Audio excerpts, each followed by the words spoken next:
Hey guys, so I very quickly wanted to explain this profit card from today.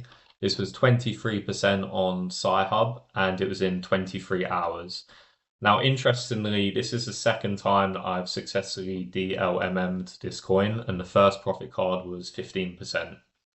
So let's have a look at my range and you can see what I was thinking and maybe take home some lessons. So for context, I was doing quite a bit of a life admin today, so I wasn't at my computer actively trading, hence setting up quite a conservative range.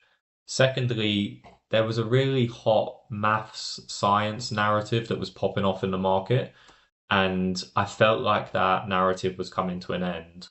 One, because this coin just completely died alongside other ones. And secondly, you find this quite often in the market. There's a trend that will be really hot for a day or two and then it will just go. So, for both those reasons, I wanted to position myself for the downside rather than upside. And for that, I used a one-sided sold position.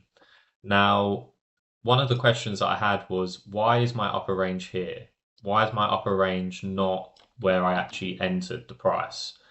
Well, I like to put the upper range about 10% below my current limit because, as I said before, I wasn't actively trading today, so I wanted a very conservative range. And that 10%, it might seem small, but it does give you a really nice buffer if you expect the coin to go down.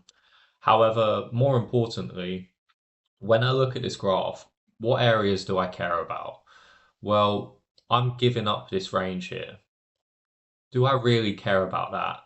Well, the answer is no, in my opinion. The area that I really care about and I want to capture is this area here.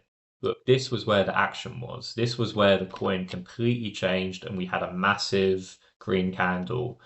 If there's an area that's going to be contested, in my opinion, I think it would be around here. So I set up my bottom range with that in mind and then kind of worked backwards.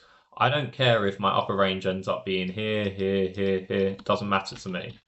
The range that I care about is my bottom line. And that actually was a perfect trade because look, this is where I got the majority of the fees. Um, and then another point to drive home, I exited here and the price has gone up. I could have been patient, I could have waited, and I probably could have made a bit more. But look, boys, 23% profit, take it, run. If it went down, I could have, eaten into that profit. So it's just another reminder you've got to show some discipline and you've got to take those 15%, 20% wins because they are huge and they will compound. So this coin is now down 43% in 24 hours, and we've been able to generate a really nice profit card.